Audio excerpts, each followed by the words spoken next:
The surgeon's hands aren't shaken from fear.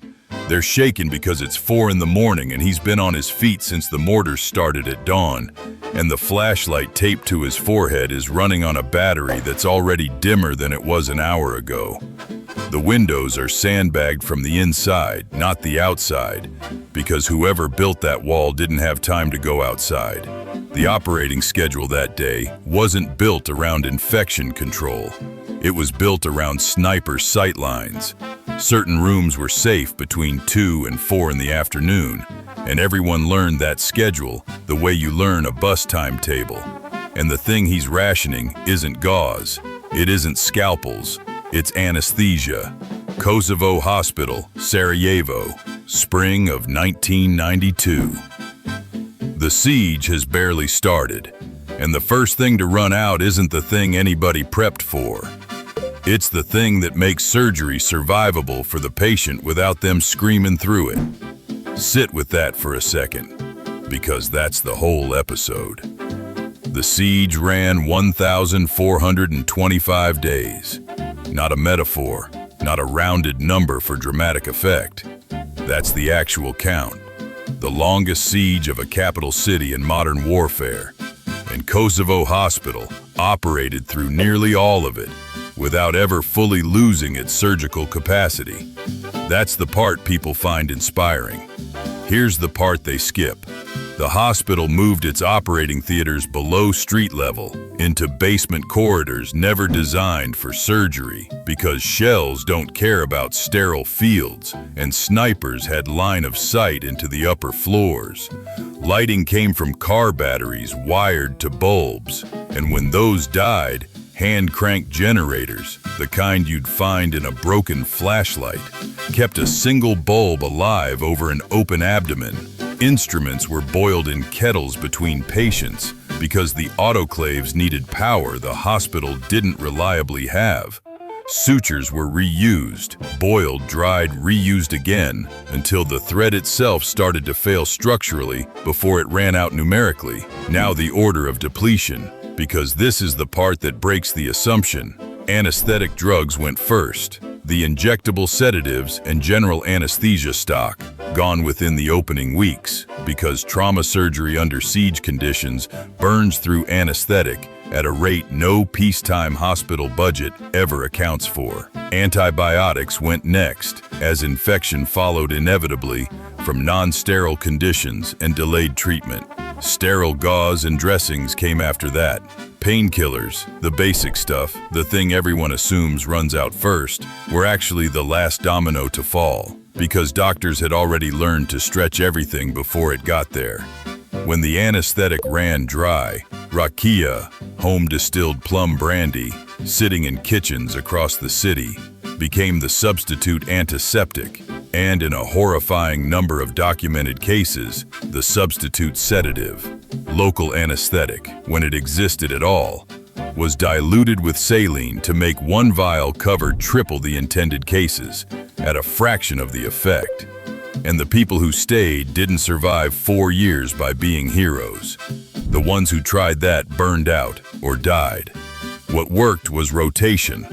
Surgeons working staggered shifts instead of marathon sessions. Nurses and volunteers cross-trained in basic wound closure and debridement, so surgeons weren't spending their finite hours on tasks that didn't require a surgeon's hands.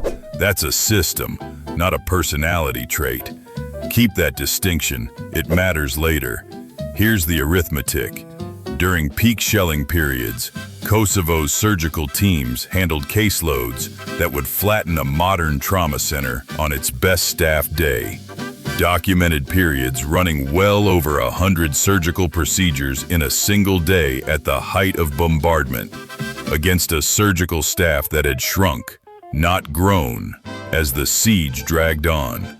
Blood supply chronically sat at a fraction of weekly transfusion demand, meaning triage decisions about who got blood weren't medical decisions anymore.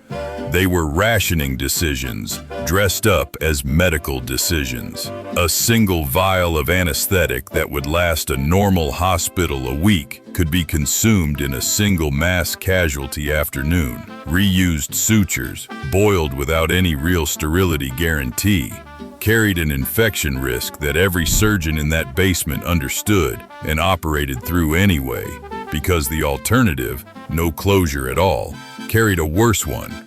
And the number that should sit uncomfortably with you, a documented and substantial share of surgical procedures during the worst stretches of the siege were performed with inadequate anesthesia or none at all. Not as an outlier, as policy, forced by arithmetic, applied to real people on a table. Now the mistake, and it's the one almost everyone watching this is making right now.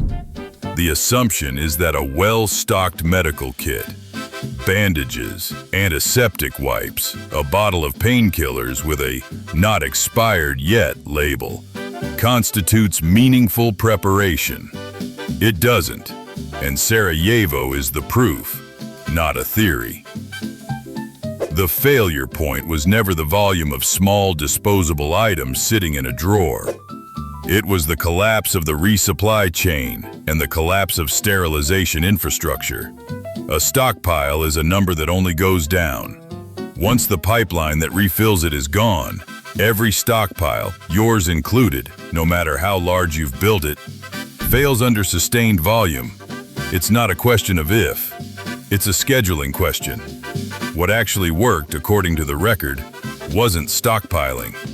It was rationing protocols agreed on before the crisis hit, not improvised at 3 in the morning over a bleeding patient. It was skill redistribution, training people who weren't surgeons to handle wound care so surgeons weren't wasting irreplaceable hours on tasks anyone could learn in an afternoon. And it was prioritizing reusable, sterilizable tools, boiling water, alcohol, cloth, reusable instruments, over single-use consumables that vanish predictably in the first few weeks of any real disruption, siege or otherwise. So here's the actionable core, the one thing worth more than anything else in this episode. Learn basic wound closure, learn irrigation-based infection control, clean water and mechanical debridement do more for preventing infection than most of what's in a first aid kit, and build reliable sterilization capability, meaning a dependable way to boil water and instruments over stockpiling drugs that expire, that you likely can't legally acquire in bulk, and that you have no training to dose correctly even if you had them. Skill doesn't expire, inventory does. The uncomfortable truth, and then I'm done. Sarajevo's surgeons weren't better prepared than you. They didn't see it coming with more clarity or plan further ahead. They were forced into extreme competence by sustained fire, one basement shift at a time. Over 4 years, nobody chose. Most people watching this are quietly counting on a level of institutional medical support that has already vanished, repeatedly, in documented history, exactly when it was needed most. I'm not telling you to panic about it. I'm just telling you the math already ran once, in a real city, with real people on real tables. It's sitting there, whether you look at it or not.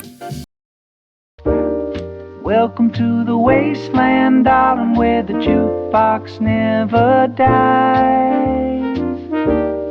Just a little music for the journey underneath these endless skies.